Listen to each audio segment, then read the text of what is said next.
साफ है कि वो रेड और ये बॉन्ड्स के खरीदने के बीच में संबंध है। ये एक कानूनी दर्जा दिया जा रहा है राजनीतिक भ्रष्टाचार।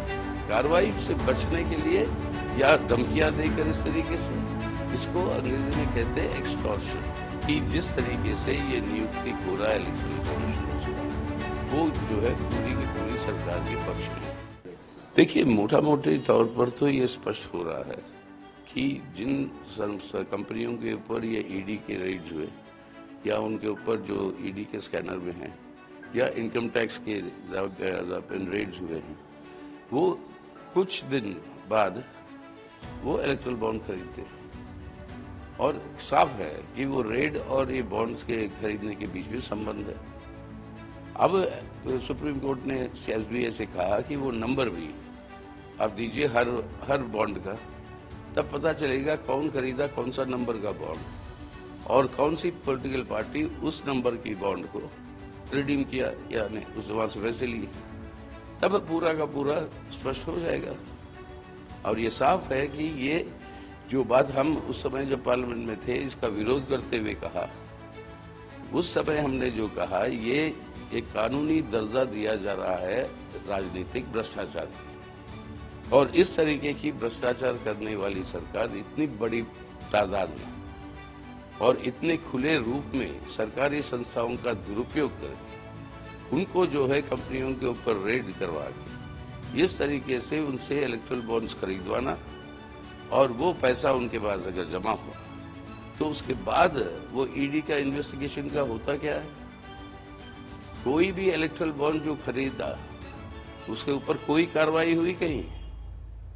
कभी सुना आपने?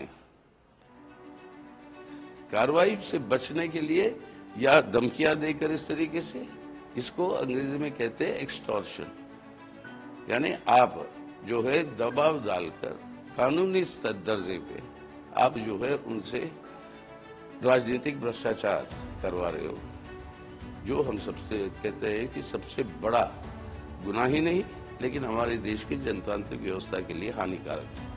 सीए को लेकर सुप्रीम कोर्ट सुनने के लिए तैयार हो गई। किसको लेकर? सीए।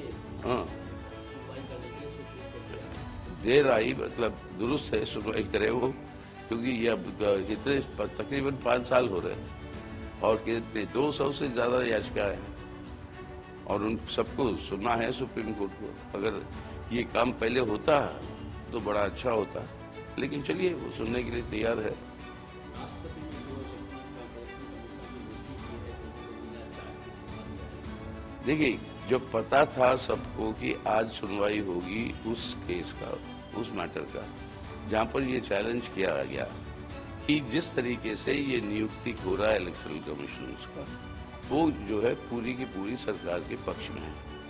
विपक्ष के नेता कहते हैं कि उनको 10 मिनट दिया गया 212 नामों का फाइल दिखाकर, और बोले आप तय करिए, और उन्होंने अपना डिसेंट भी नोट करवाया। ये तरीका ही गलत है।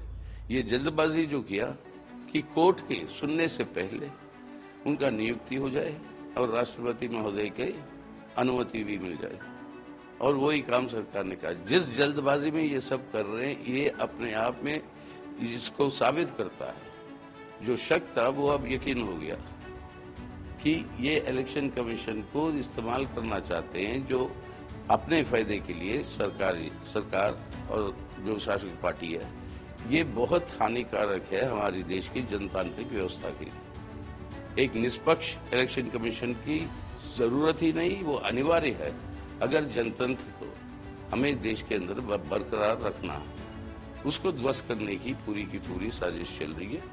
ये बहुत ही गंभीर मामला है। आखिरी सवाल सर, 16 उम्मीदवारों का घोषणा बंगाल यूनिट के द्वारा किया गया है। कहा जा रहा था कि कांग्रेस और इसके बीच महागठबंधन होगा, तो क्या अभी सब कुछ ठीक ठाक है पश्चिम बंगाल में?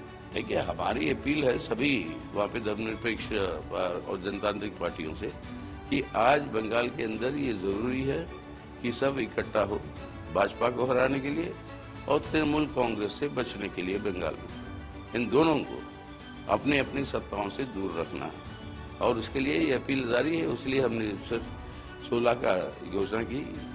वाम मोर्चा बैठा हुआ है कलकत्ते में, वो और निर्णय लेंगे। बाकी पार्टियों से भी सलाह मशवरा हो रहा है। उत्तर प्रदेश की हर खबर से अपडेट रहने के लिए श्रेष्ठ यूपी को करें सब्सक्राइब, बेल आइकन दबाएं और देखते रहें श्रेष्ठ यूपी।